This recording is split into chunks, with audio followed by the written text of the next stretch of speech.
So when it comes down to showing love to the legends, I like to try to do it while they're still here to see it. But unfortunately today we got some really sad news, as the legend Jim Brown is no longer here with us. For as long as I can remember, man, the name Jim Brown was always spoken with the highest level of respect. And yeah, I dabbled and kind of dug into his stats in the past just to see if the numbers held up to the name. And let me tell you, bro, with this dude, I was not disappointed. I was like, damn, they actually might have undersold his career. Sadly, it was reported today that the man passed away, but his legend stays alive as long as we keep it alive. I didn't watch him play. This was obviously way before my time. But today I wanted to learn more about him, and I'm bringing y'all along with me. I text my dad to ask about him. He responded with probably the longest text he's ever sent me. He was just trying to encapsulate what was a very complex legacy. So this is just an introduction, as his story's really layered. And in today's video, I'll be sticking mostly to football.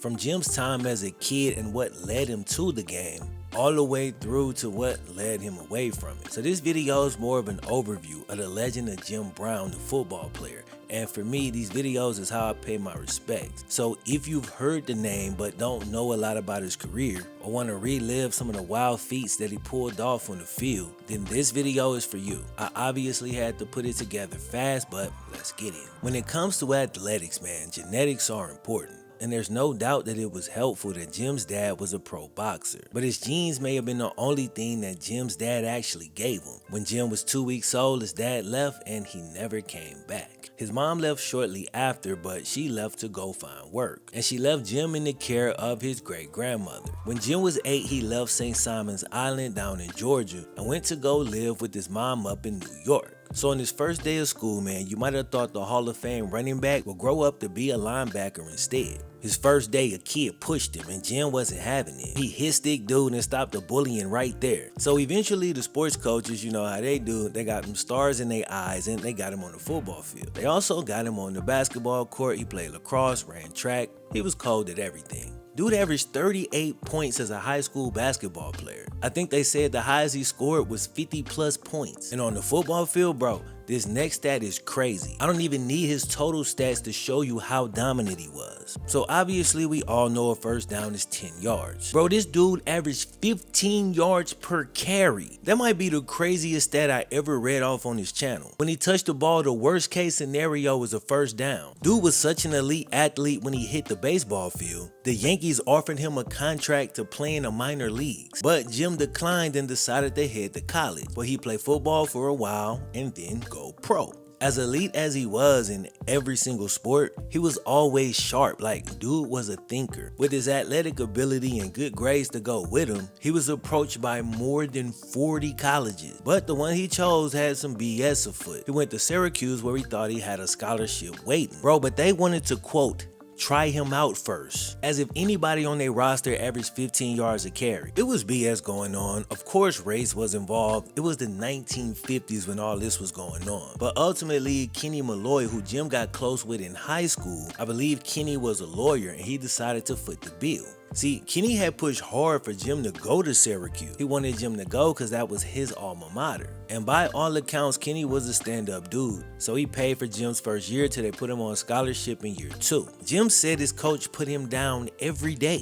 Looked the greatest player ever in his face and told him he was trash. Early on, man, Jim contemplated quitting every day. But he stuck it out, and eventually things would fall his way. Maybe it's a coincidence he was cut off of this cover, but when I found the real picture, I was like, oh damn. Recent lists say he's one of the greatest college players of all time, but I guess whoever did this cover, they didn't really think so.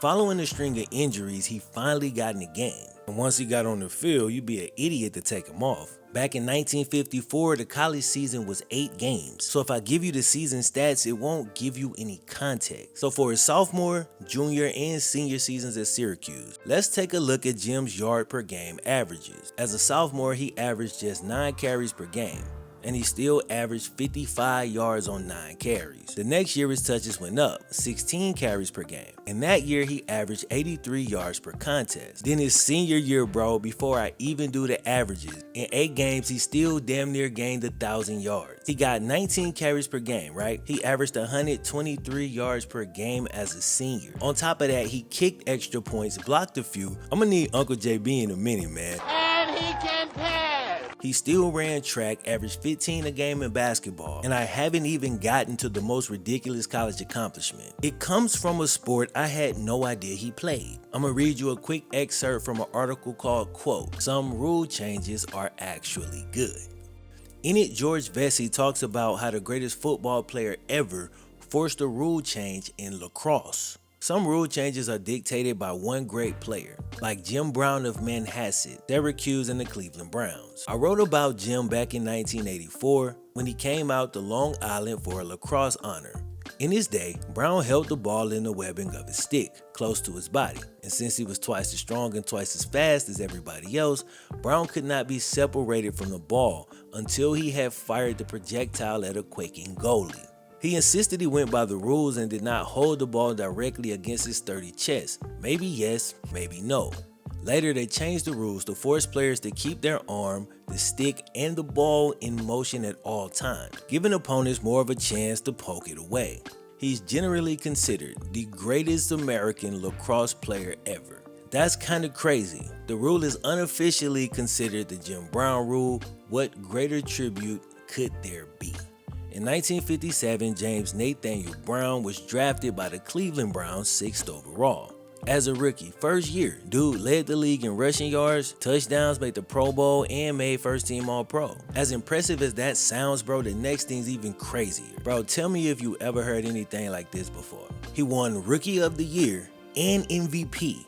You haven't heard it before. That's because besides this dude, it's never happened and it'll never happen again. He played 9 years, made 9 All-Pros, went to 9 Pro Bowls, and won 3 MVPs. He led the league in rush yards in 8 out of his 9 years, and he led in rushing touchdowns 5 different times. In his second year, he rushed for 1,500 yards and 17 touchdowns, which sounds impressive. You're thinking that's pretty good, but plenty of dudes ran for 1,500. How many did it in a 12-game season? The NFL only played 12 games at the time. His per game average that year projects out to 2,159 yards in that season, which would have been enough for the all-time record. In the middle of his career, they upped the games to 14. And in 1963, he ran for 1,800 yards. That year, he averaged 133 yards per game, bro. That is insane. To this day, man, nobody's touched his yard per game average. He's the only one that averaged 100 per game for his whole career. He wasn't heavily featured in the pass game for all of his seasons, but when he was, he had some years where he was crazy productive, and his worst rushing season was his best receiving season. In 1965, he rushed for 1,500 yards, 17 touchdowns, then just retired. Why would he retire when he was still that dominant? Well, the answer stems from something that took place a year earlier. In 1964, Jim Brown appeared in his first movie, and that first film ended up leading to other roles. That 1965 season I just told you about, that led to his 3rd MVP award in just 9 seasons. Well, after the season, man, the most valuable player was out in London, shooting his next movie, man. The dude was a star, but delays pushed the filming back so damn far, the filming ended up clashing with the start of training camp. So Brown's owner, Art Modell, came out and dropped a statement, saying if Jim ain't make it to camp on time, that he'd get suspended. Then, on top of being suspended without pay, he'd fine Jim $100 for every day he missed. Mind you, Jim was only making like $60K a year from football. Today we think players are underpaid if they're making like $7 million. But instead of taking the fines and just dealing with all the drama, this man announced his retirement right there from the movie set. He walked away from the game while he was still in his prime. And at the time that he retired, he was the all-time leading rusher. And while the Super Bowl didn't exist until like 1966, Jim did get the Browns a world championship in '64. And like I said, man, his story's got way more stuff involved. But that's the football portion of his story in a nutshell. He sadly passed away today at 84 years old. So rest in peace to the legend, and I'll catch y'all in the next one.